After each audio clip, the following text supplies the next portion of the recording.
Bismillahirrahmanirrahim. Assalamualaikum warahmatullahi wabarakatuh.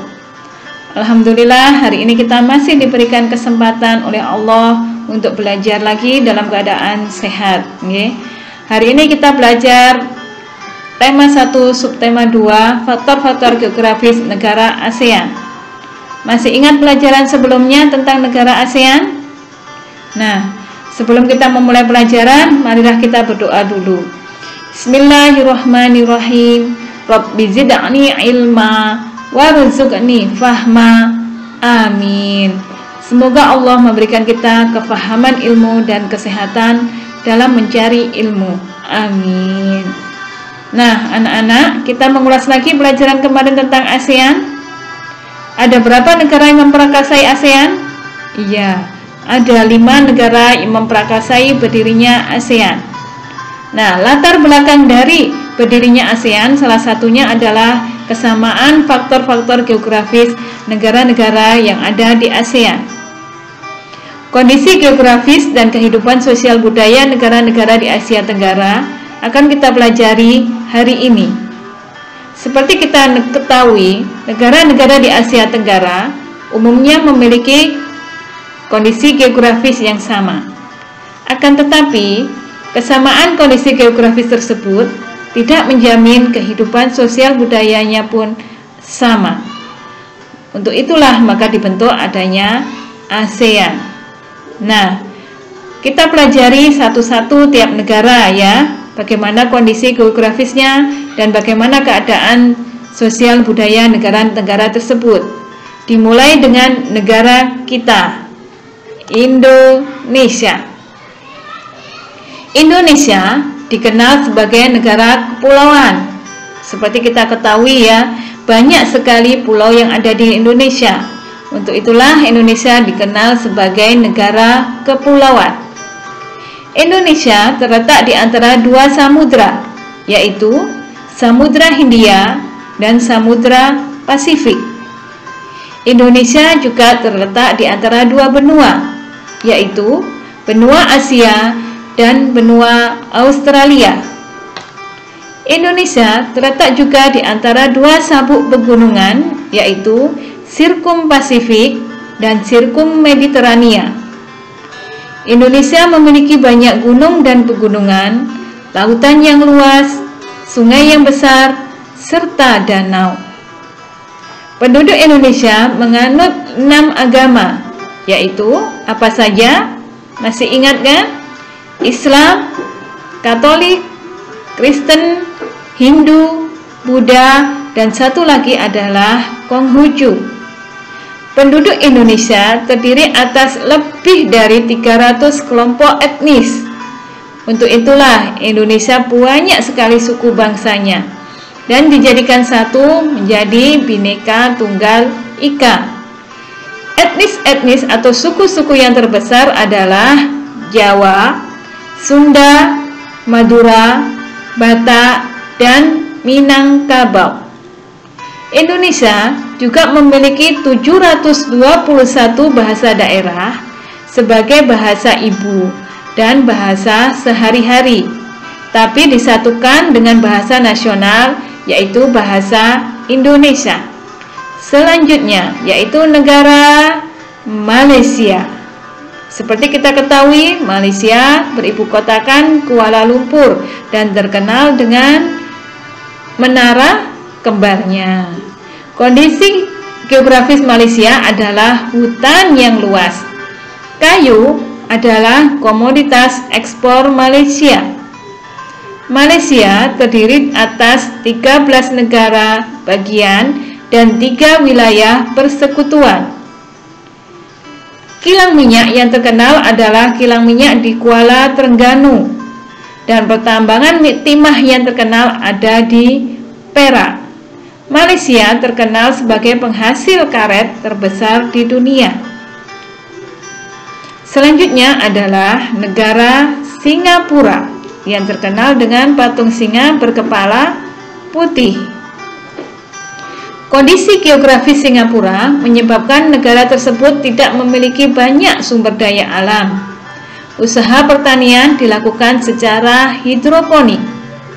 Beberapa bagian wilayah juga dimanfaatkan sebagai lahan pertanian unggas.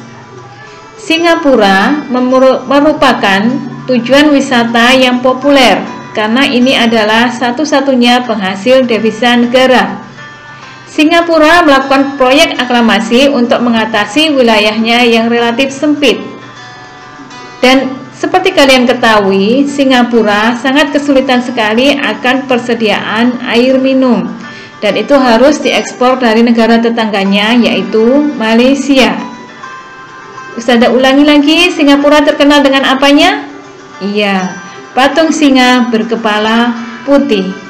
Selanjutnya, yaitu negara Thailand. Kegiatan pertanian dilakukan di Sungai Chao Phraya. Hasil pertanian yang terbesar adalah padi. Seperti kita ketahui, Thailand dijuluki sebagai lumbung padi di Asia Tenggara. Kenapa?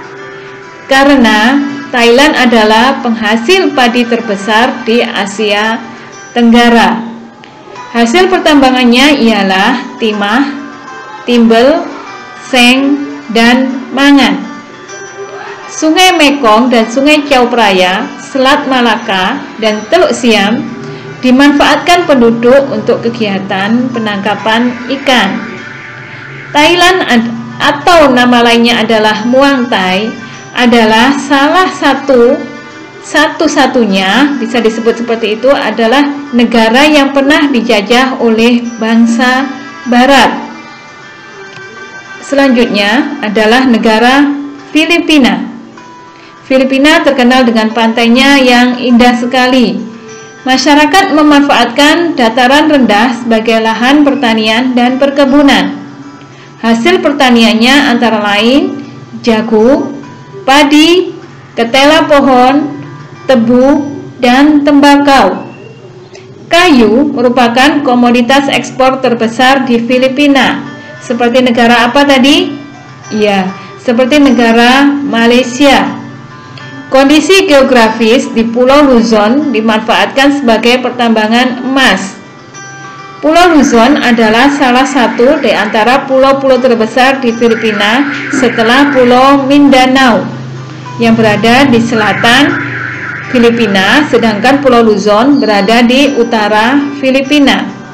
Bahasa daerah yang digunakan adalah bahasa Tagalog, dan ini terkenal sekali ya bahasa Tagalognya.